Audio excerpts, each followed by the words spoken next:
Today's program, well, you can say it was the best of times and it was the worst of times.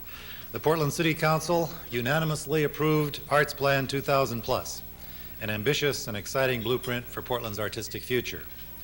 But with the cost of meeting the needs of the arts locally estimated at perhaps $4 million or more a year, the success of Arts Plan 2000 Plus remains up in the air. To a family in which two parents work full-time but still have trouble supporting themselves and their children without public assistance, what's the value of subsidizing the opera so the tickets cost $40 apiece instead of $75? Well, maybe so that that opera company stays in business, providing employment for the artists and support personnel, who then stimulate the community not just with their minds but with their dollars, and allow those two working parents to land better paying jobs because new businesses have moved into a vibrant community instead of moving out of it. The question goes back at least to the Renaissance. Most of the arts don't support themselves, so what's their real value? And here today to answer that old but timely question is Neill Roan, Director of Marketing and Programming for the Hult Center for the Performing Arts in Eugene. Mr. Roan is incredibly busy on the arts scene, both locally, nationally, and now I learn internationally. Earlier this year, he became the president of Oregon Advocates for the Arts, the principal statewide arts advocacy and lobbying organization. So he'll be busy in the next legislative session as well. He has served on the board of the American Arts Alliance, on two panels of the National Endowment for the Arts. This October, he'll be presenting the keynote address at Canada's National Arts Conference in Ottawa. And I learned that before he comes back to do that in October, Mr. Roan is going to be visiting Central Europe this summer under the auspices of the United Nations. Its Institute for International Education is sponsoring a gathering of cultural ministry and cultural institution executives from around Central Europe in Bratislava, Czechoslovakia in June, and Mr. Roan has been named one of 10 American arts professionals to take part in that conference. A very, very big plum, I think, Neill, and congratulations for that. Mr. Roan is a Westerner by birth and upbringing. He's a European-educated Queen's College as opposed to King's College, Cambridge. We're certainly getting King's as opposed to Queen's. Did you see that frown on his face as I mentioned the wrong college? At any rate, he was educated at Cambridge. He has performed and studied and traveled in Europe as well. He's a classical guitarist by profession. He knows the arts, and he knows the local landscape very well, too. So here to discuss with City Club what is the real value of the arts to Oregon's future, it's my pleasure to introduce Neill Roan.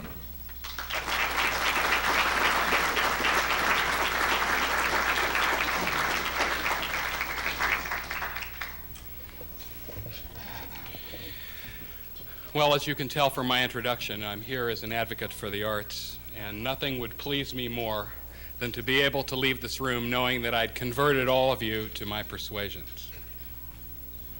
I'd like to think that you'd accept what I have to say to you today on faith. But as Wilson Meisner said, I respect faith, but it's doubt that gets you an education. So I expect that you'll scrutinize my remarks, at least those of you who are Oregonians will. You know, there are a lot of people who dread the whole idea of someone standing up and speaking about the importance of the arts. I think that's probably not without good reason, because those of us who do these kinds of speeches have a reputation for maybe taking ourselves just a teensy-weensy bit too serious. It's kind of like the old story about the actor who testified in court. Prosecuting attorney looks at the actor and he said, "Sir, who is the greatest actor of all time?" And the actor, of course, responded, "Me." The lawyer looks at him and said, "Isn't that a bit egotistical?" "Well, perhaps, but I'm under oath."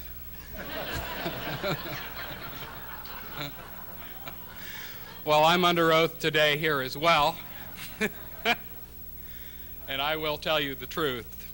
You know, passion is a funny thing. This morning on my drive up from Eugene, I heard Rush Limbaugh speaking on the radio, one of my favorite people, and he was apologizing to his radio audience about speaking with too much passion. He said, "I have to really apologize to you today. I've been trying to make too much sense." Now, This is definitely deadly for a talk show host, but it's something that I hope that I will do today. I hope that what I'll say to you today will not only inform, but more importantly, it will reveal. Informing is easy. Revealing is hard. I don't think that I'd be exaggerating to say that those of us who love the arts, the volunteers, the audience members, technicians, artist managers, and of course artists, believe that the most precious gifts which the arts bequeath to the people who have something to do with them are profoundly personal and maybe even spiritual. So as my Uncle T said to me when I was a kid, I can explain it to you, but I can't understand it for you. I am grateful to be here today because the arts community needs and values opportunities to speak to leadership. And there's no doubt that among you, those of you who listen today, are a part of this community and this state's leadership. I think that Arts Plan 2000 is an example of the vision and the movement that leadership can bring. There's no question it's a leadership document. Arts Plan 2000 explores the need and the understanding for diversity. It explores and it articulates brilliantly how important the arts are to building community. And it rightfully places an emphasis on arts education. I remember when Bill Bulick talked to me initially about his consultant search, about his belief that Arts Plan 2000 was needed, and I must confess, I thought, my God, that's a big job and a big vision. And I commend the City of Portland, the Metropolitan Arts Council, the Business Committee for the Arts, Commissioner Mike Lindberg, and the hundreds of volunteers and professional arts administrators from Portland's resident arts community that make that happen. That is indeed an important step. And I think that funding by the City of Portland is a statement, and it's not just a statement in Oregon, it's a statement to the nation about how important the arts are, and it is a statement that is a sign of vision and commitment. So I'd like to offer you my congratulations. Leadership. Well, there are many requirements and responsibilities, but I believe the chief among them is dragging ourselves out of the day-to-day muck to look at the big picture and the long term. We simply must ponder strategic issues, and we've got to take a look at where today's decisions are leading us. And that's tough. That's because today's problems bear a remarkable resemblance to yesterday's emergencies. Another leadership challenge, I think, is to be able to tease apart information that's interesting from information that's meaningful and information that can be acted upon. And I hope that today I'll move you to action. What I intend to speak about are three critical ways that the arts in Oregon will help shape the future, economically, educationally, and most of all, personally. You see, one of the things that really bothers me is a pervasive oversimplification of problems, issues, and solutions. Things aren't as simple as the mavens of the sound bites would like to lead us to believe they are. And issues surrounding the arts are definitely not simple. So this opportunity for me to unveil what I believe is crucially important about the arts in Oregon, for those of you who are listening today, is incredibly important. And I think the place that I'd like to begin is with a statement that one wag made: the future ain't what it used to be.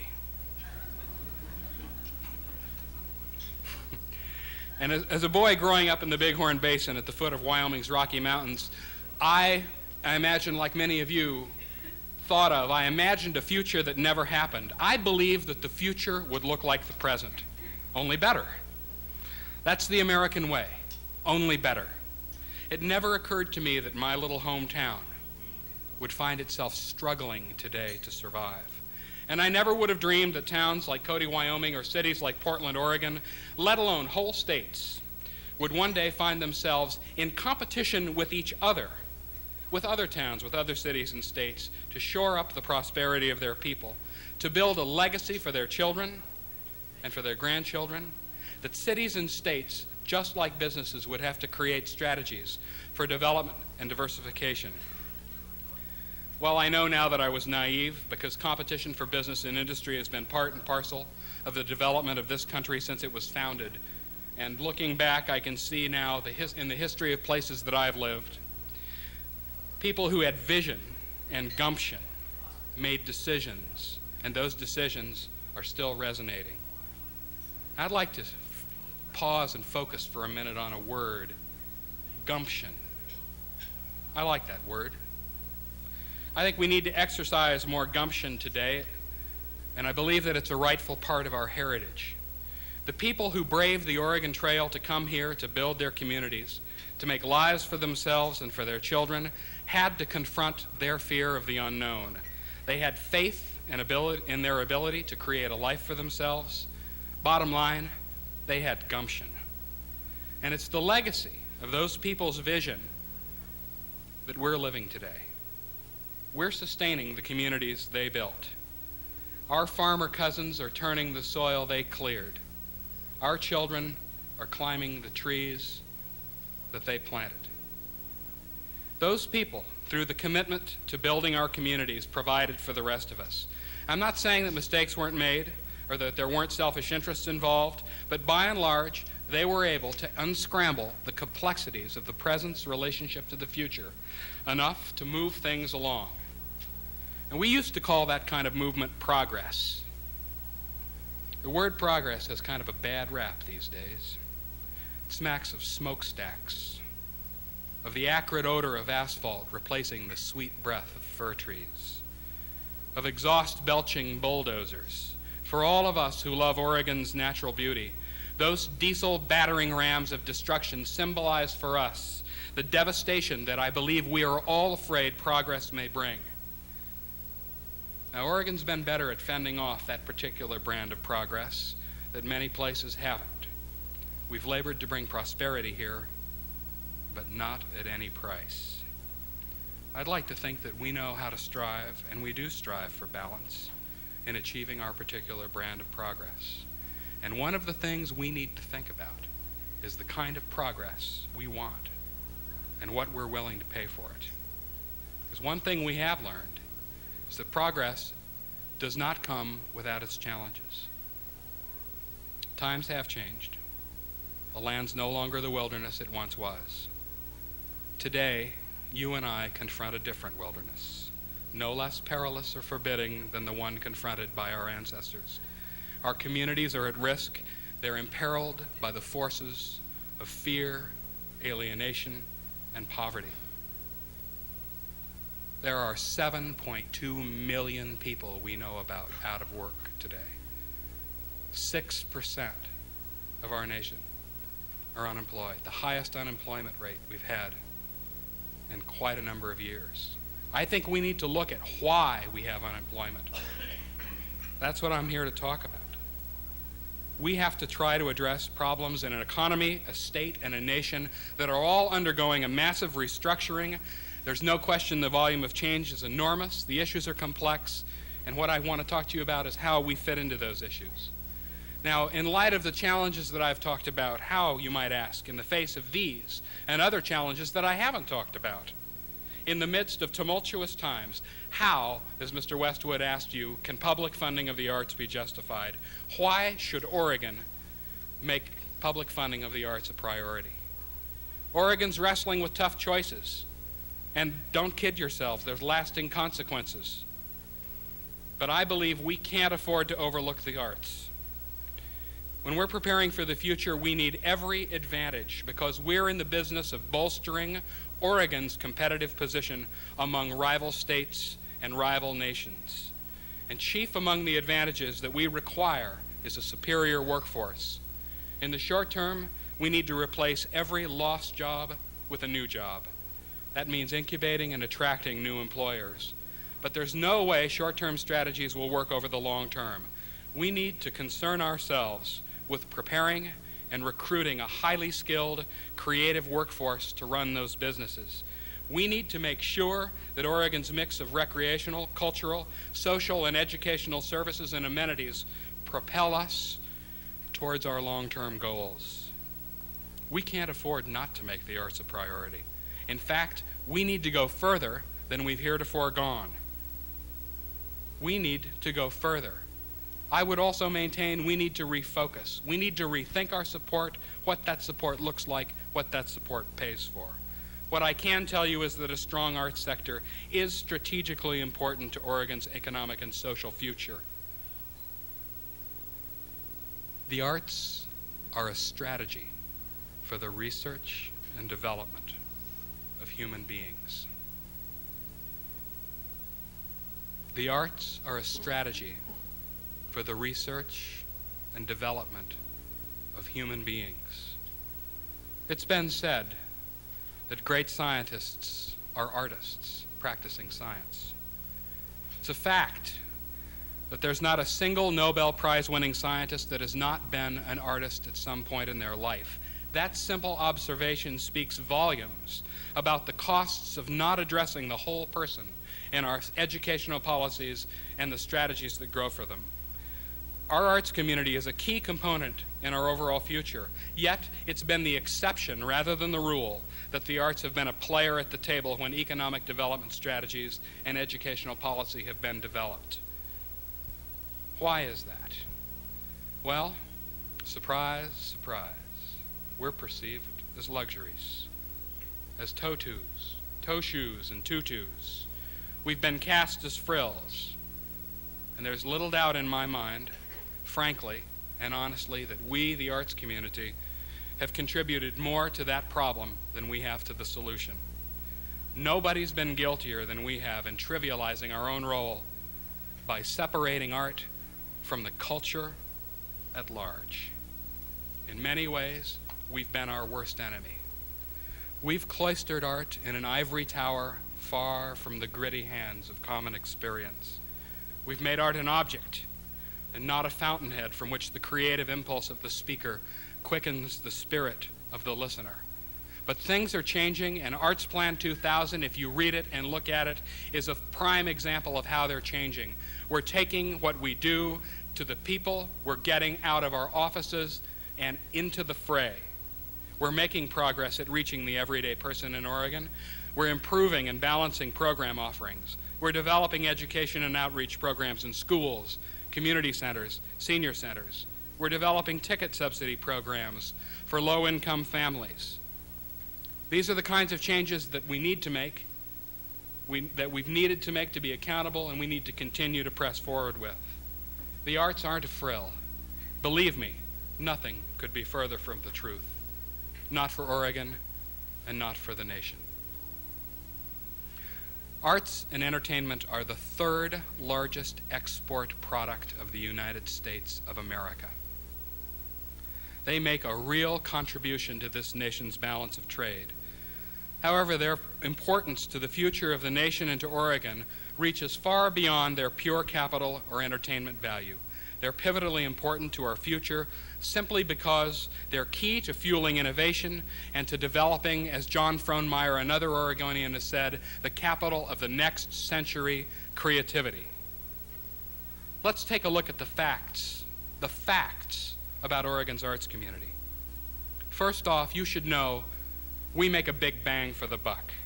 Oregon's arts community leveraged the state's $1 million investment into $49.2 million in income in 1989. I'm not talking economic development mumbo-jumbo here. I'm talking real dollars. For every 2 cents the state of Oregon puts into the arts community, we return $1. There are 6,800 arts-related jobs in Oregon, and those jobs are sprinkled throughout Oregon in places like Joseph, Klamath Falls, Hood River, John Day, Eugene, and of course right here in Portland. And the commission, the Oregon Arts Commission, makes the arts accessible to all Oregonians, not just those who live in Portland or Eugene, but Oregonians who live everywhere. On average, we get a bigger bang for our buck than the rest of the nation. We leverage $1 for every 2 pennies of state money we get. The rest of the nation needs 9 cents to leverage its buck. I think we can't ignore, and we can't and shouldn't dismantle a sector of our economy that's delivering results. But we've just cracked the door. There's a lot more at stake. The central message I've got to talk to you about today is the fundamental change in the way wealth and power are being created and defined. a change that brings an abundance of opportunities to those who understand the dynamics of economics and power. Like the rest of the nation, Oregon's economy, the way that we will create wealth, that is in transition. Where wealth was once created largely by converting natural resources to marketable products through manufacturing and distribution, wealth is now created through value-added strategies. Global competition and technological parity have simply changed the rules of the game.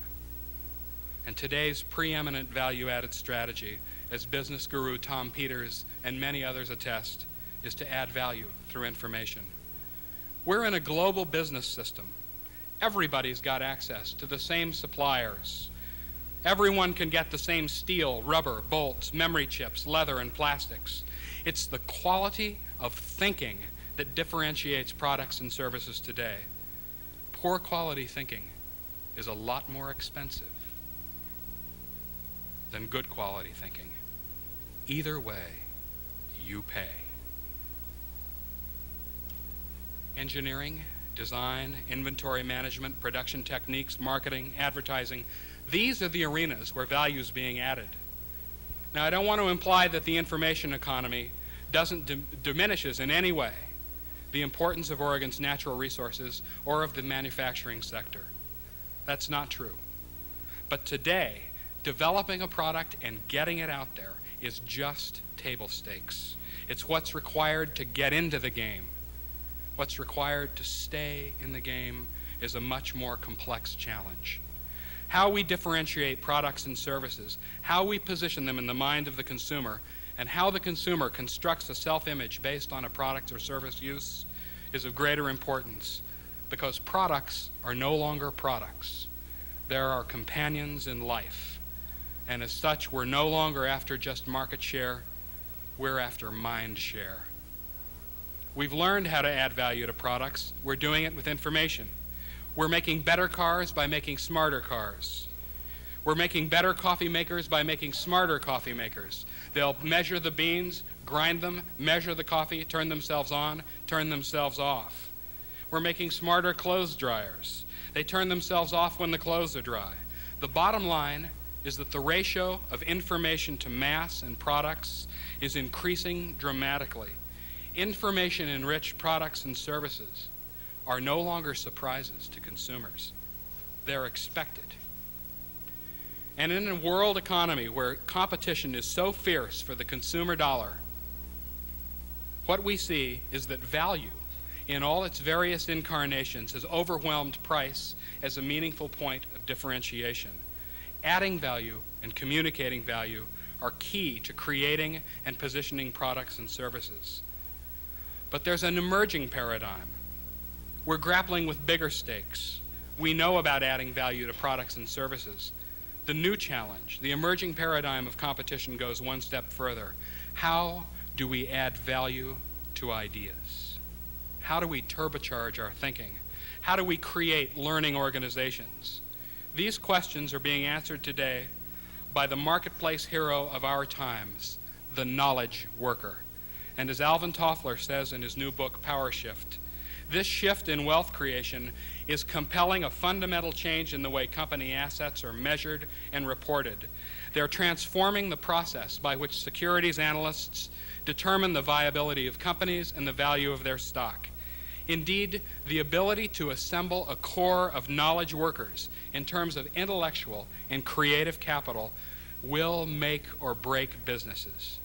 And by making or breaking businesses, it's going to make or break Oregon. You know, there's a fascinating and a challenging paradox in this change of the ratio of information to mass, because as products have become more sophisticated and as the heat of competition has intensified, the ability of consumers to judge products is diminished. A lot of the value being added now is literally invisible to the consumer. You can't assess the quality of a computer chip by looking at the exterior of a computer. You can't determine the quality of a television set's tuning apparatus by looking at that television set on the shelf. Engineering quality is difficult, if not impossible, to discern by looking at a car. Information is mostly invisible. So marketers have to manage the evidence of quality. They must develop strategies to use what the consumer can appraise to manage evidence of overall quality. How, you might ask, do they do that? This is a critical step through design, through aesthetics, through image, by creating products and product images that attract the consumers for whom the products are developed and to whom they're marketed. Aesthetics design is a highly sophisticated set of information that combines to communicate a product's character, its essence of quality. An attractive product is a saleable product.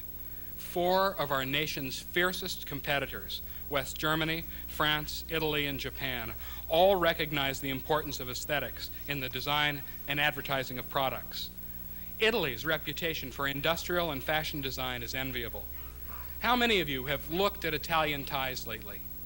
It's not unusual to see a $75 or a $100 price tag. Now I ask you, is the silk any better? Is the thread any stronger? Does it cost more to ship them than it does from, say, England?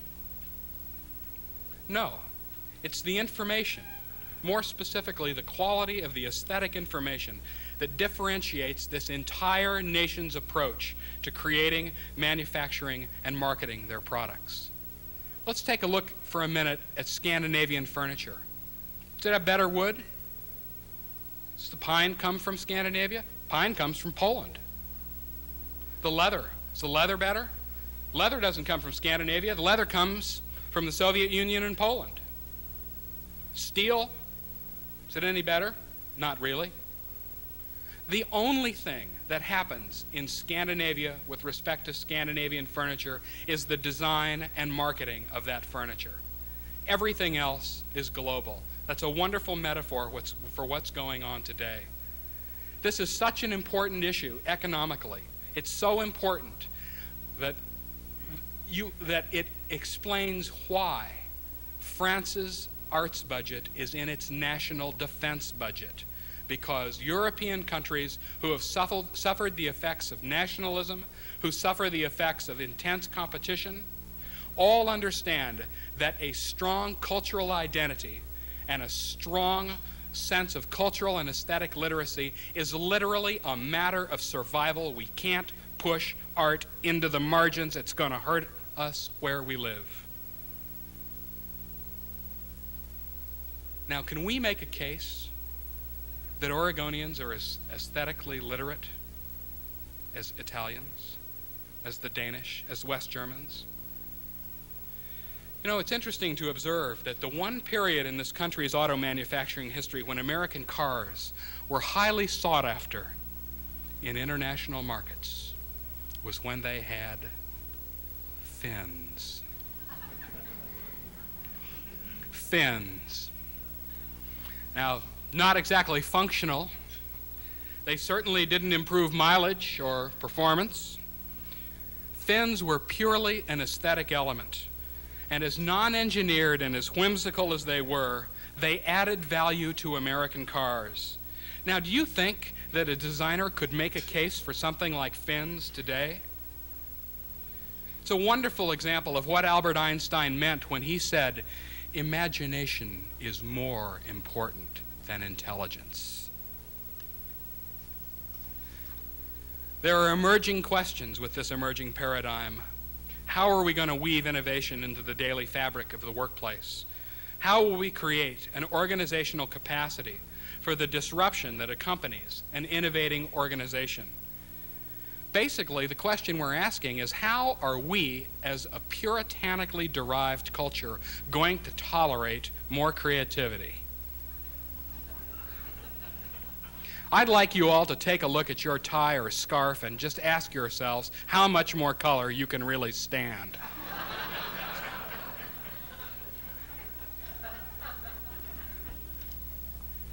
I should talk. I'm in black here. The truth is we already have a mechanism in place for teaching people how to productively manage the creative process. The arts are a laboratory for the study and for the facilitation of innovation. The arts are a strategy for the research and development of human beings. Now, there are a lot of people who have to, when they make speeches about this kind of thing, they search high and low. They call their friends from all over the world to find examples, stories, anecdotes about how the arts have changed people's lives. I don't have to do that because I'm a kid from a little town in Wyoming that grew up with sagebrush in my backyard, knee-deep in horse manure, and I don't have to ask other people what an arts education means, how it awakens and quickens the spirit, how it makes a person creative. I don't have to ask people what it means to be in a troubled family where parents divorce, where a person literally looks to find something to hang on to, grapples with the way of developing identity because I lived it. And I see it every day at the Hult Center. I see it in our community involvement program. I see it in a homeless 16-year-old boy who came to a modern dance performance in Eugene and who walked in, who we considered a mall rat. That's what we call them there. Isn't that charitable? With purple hair, shorn hair, dirty clothes, all dressed in black, and who comes into us and said, in 2 years I'm going to dance with this company. The mall's been my home, and this is my new home. I don't have to look for examples of social redemption. I don't have to scrounge around to find examples of people who have literally been taken out of peril by the arts. And the truth is, we need everybody we've got. And the minute we forget that, each of us is forgotten.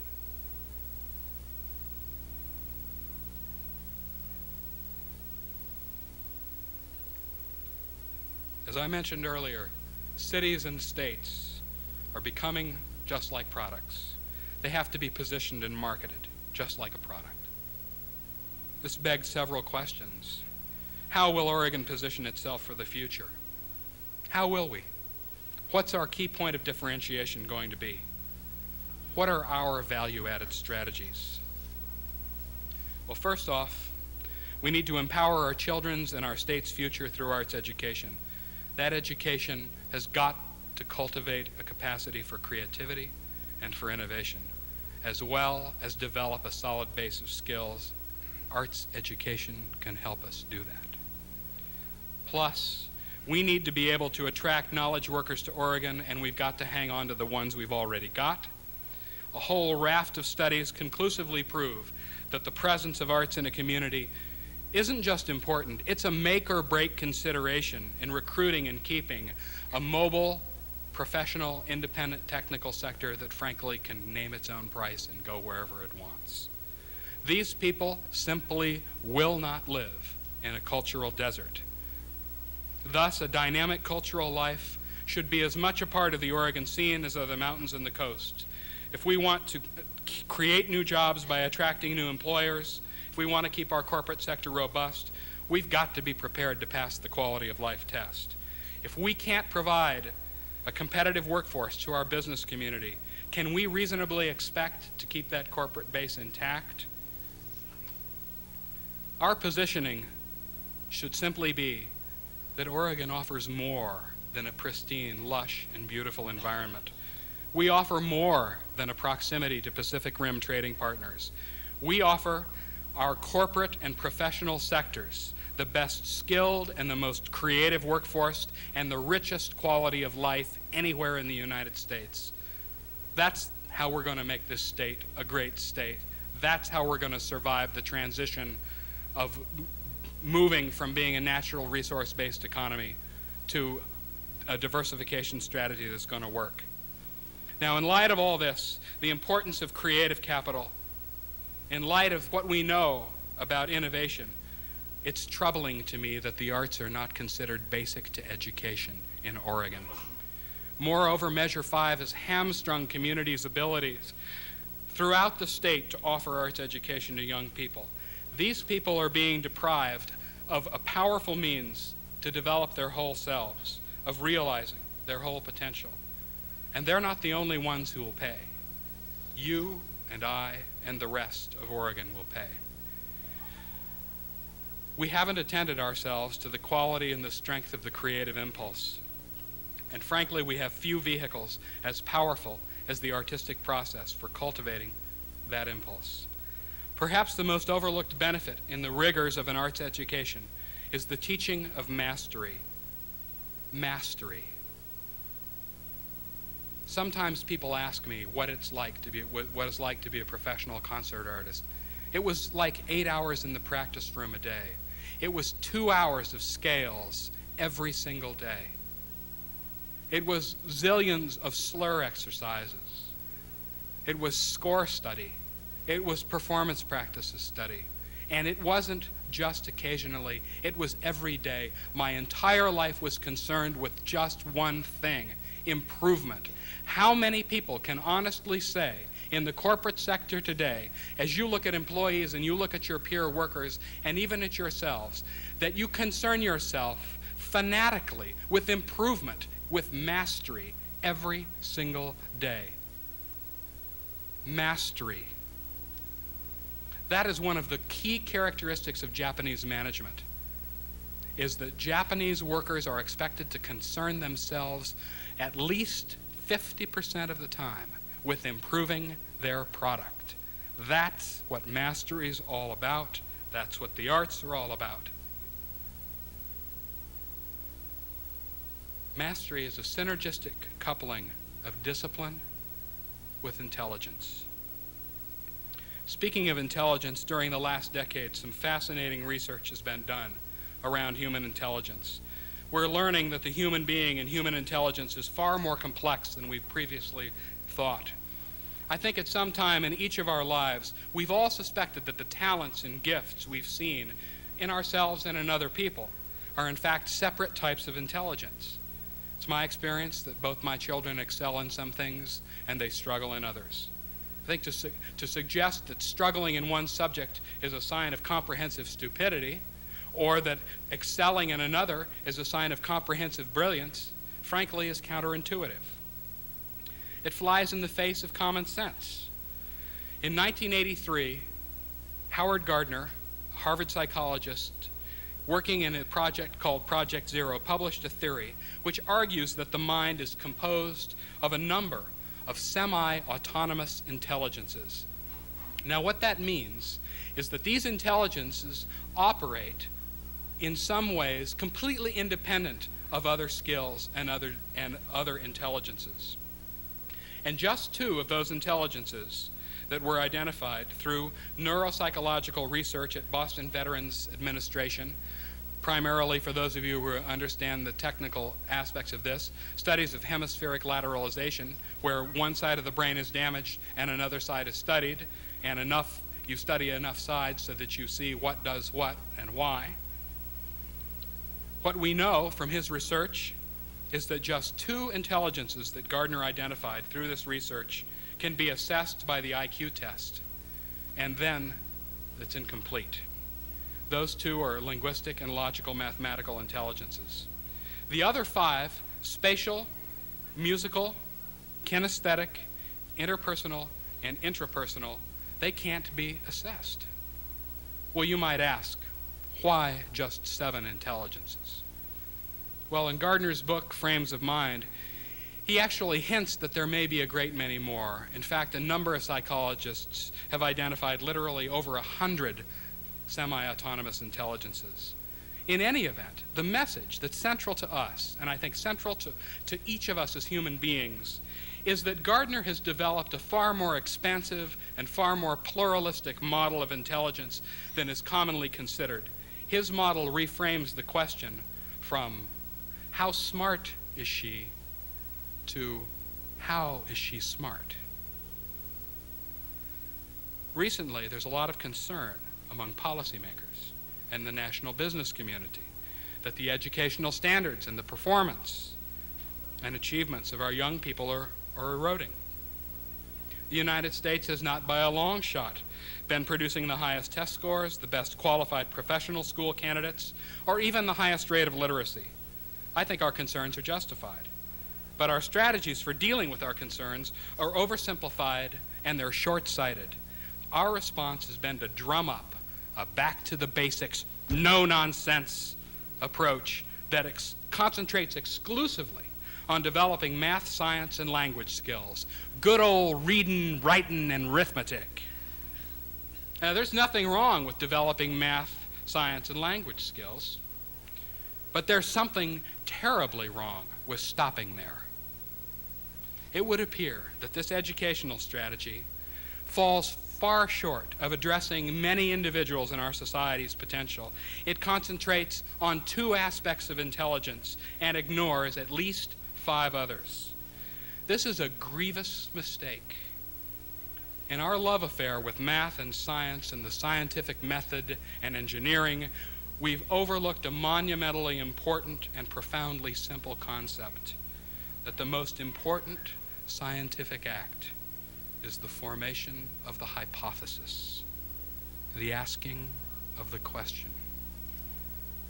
This is a creative and an intuitive act. Leonardo da Vinci created the hypothesis and designed the helicopter in the 15th century. It took our mathematicians, scientists, and engineers 600 years to execute that idea. Maybe I'm wrong. Maybe we do need to concentrate on math, science, and engineering.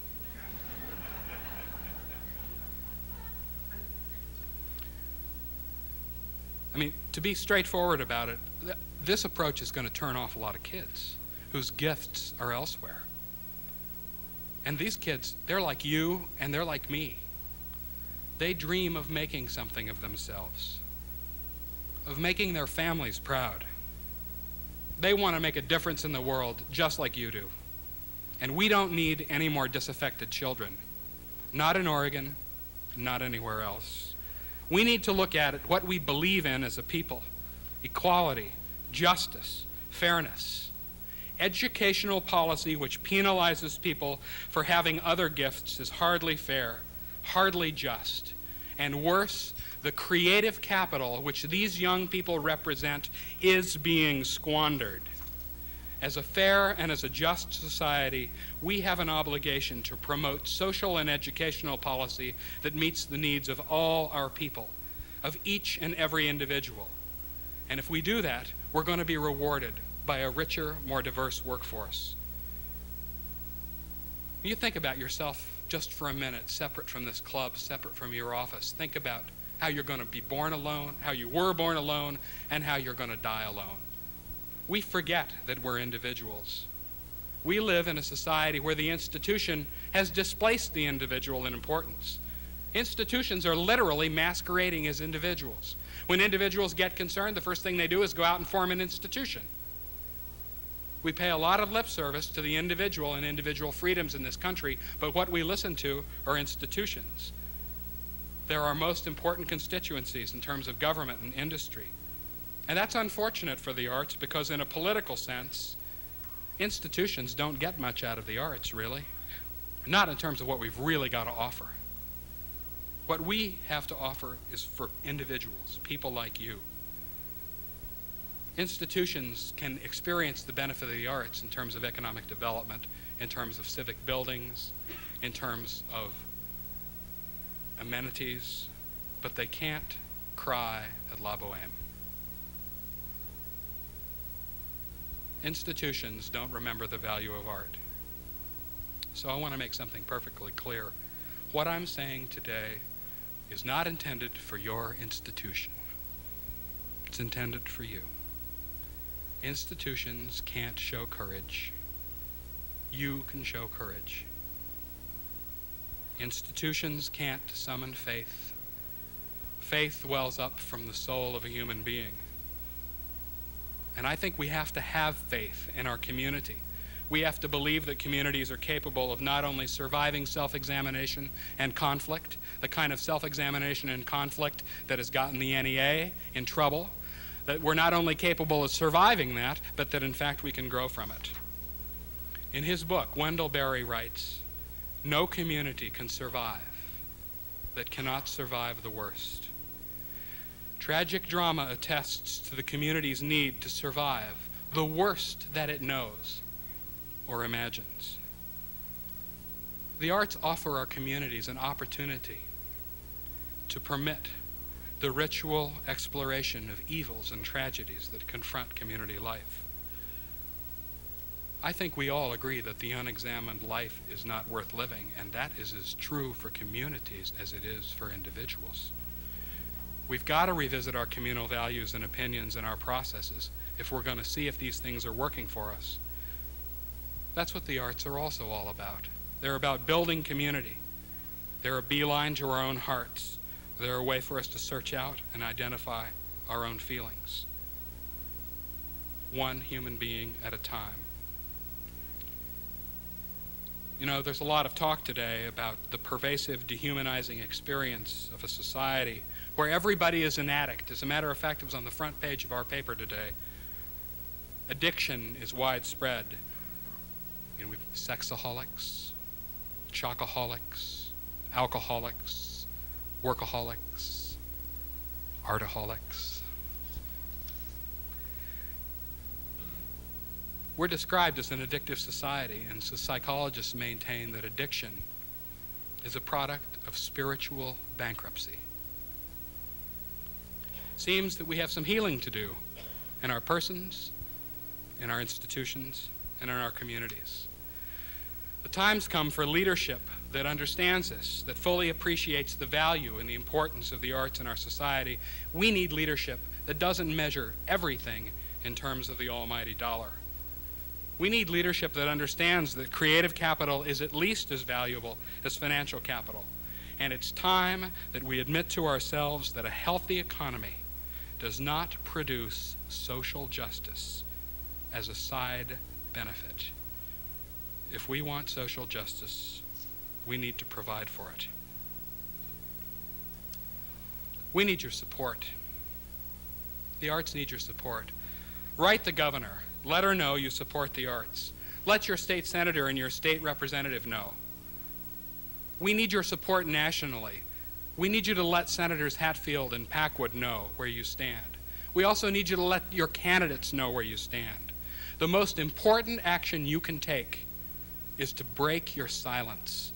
The Harris poll came out a couple of weeks ago and shows overwhelmingly Americans support public funding of the arts. In this time of incredible economic exigency, where families are struggling to feed their kids, a majority of Americans said they would be willing to spend $15 a year to support the arts directly. $15. They're paying pennies now. Pennies. Now I ask you, is our educational and our arts policy really a product of the American people, or is it a product of a few demagogues who in their sanctimony practice or try to practice on the rest of us mind control? I would submit that if the majority of American people favor arts support, that ought to happen. I think that there are probably a lot of you who are with us, and probably you don't speak out because maybe you don't believe that there's a need to. Well, I'd be misleading if I didn't tell you that our delegation has been somewhat nervous about their support. They've been largely supportive, but there's no question that they're nervous. Their position will be determined by a great extent by what they hear from you. And I'd like to bring back one of my favorite words. They need to hear gumption in your tone of voice. As I said earlier, one of the reasons I'm here and one of the reasons I thought this was important was I believe that there's leadership present and leadership listening. John Gardner said a prime function of a leader is to keep hope alive. To keep hope alive. Where are the leaders that are going to keep hope alive for Oregon? I'm here because I believe each of us as citizens have within us the potential to lead, to stand up, to stand out, to speak out, to create change, to be stewards of our communities, to look at the long term, to understand the importance of the human being and the creativity that human being represents. I think it's easier perhaps than a political season, certainly in this political season, to appreciate that we can't always look to government to lead. We must have the gumption ourselves to assume that mantle.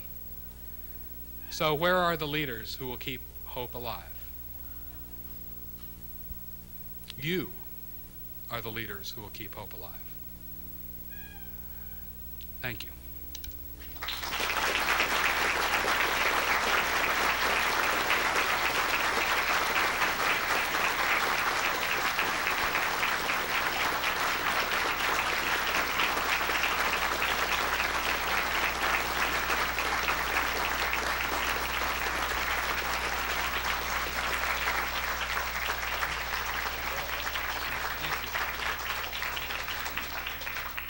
I think you can tell from that response that you were well received, Mr. Roan. We thank you. I've had a journey through dimensions of the arts I hadn't visited or hadn't known existed for years. It was really exhilarating. Thanks again.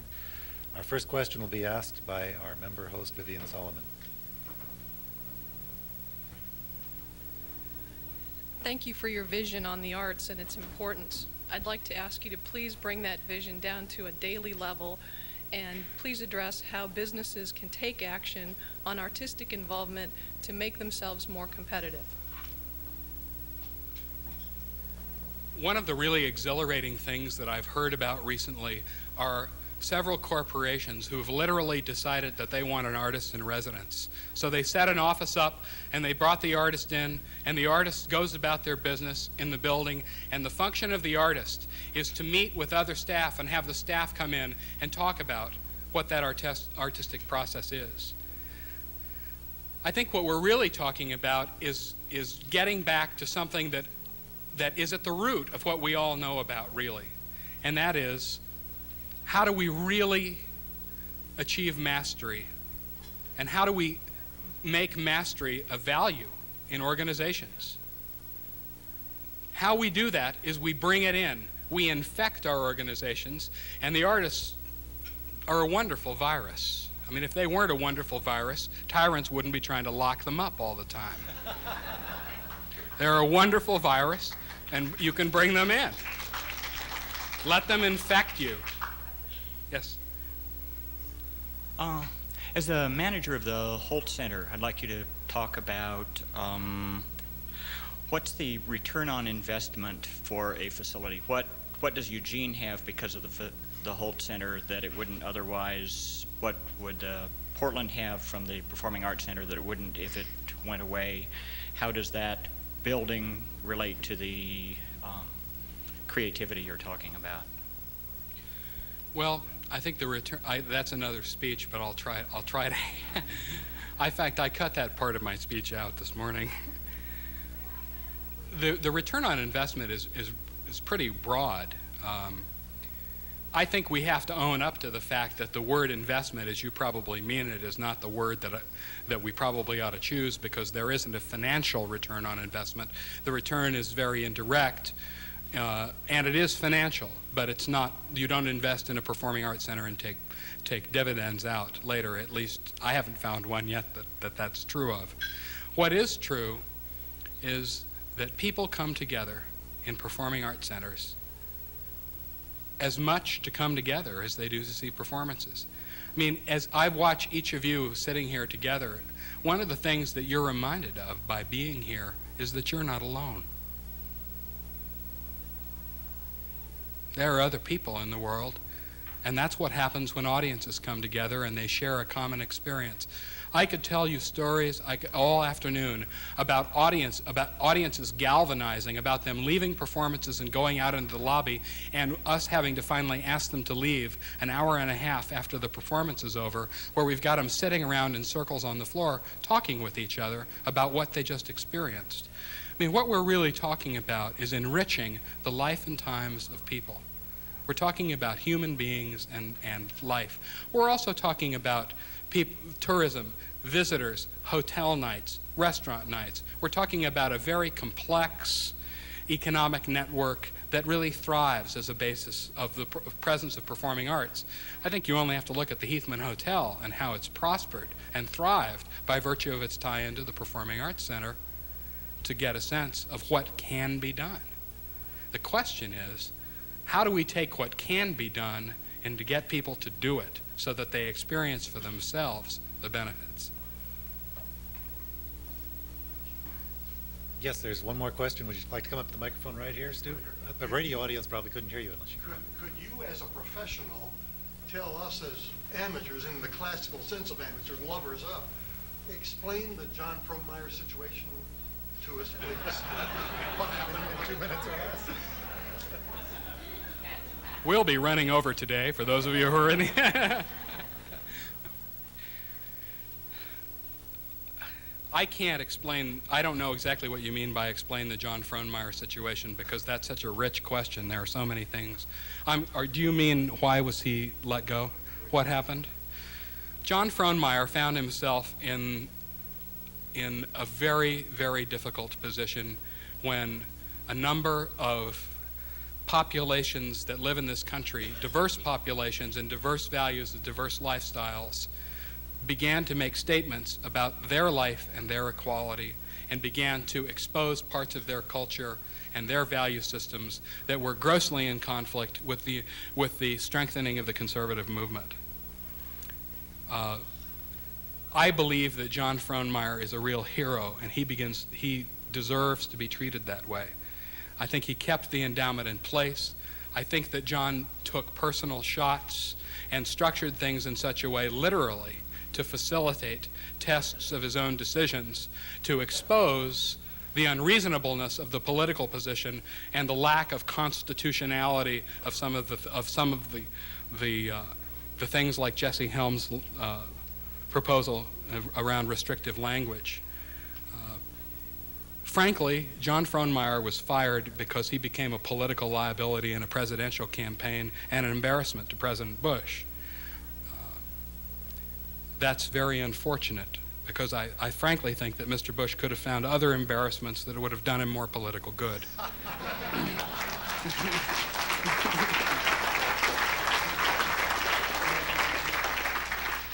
With those kind words for City Club member John Frohnmeyer, I want to thank you again, Neill, Archer, Roan. We've really enjoyed having you with us today. We're adjourned.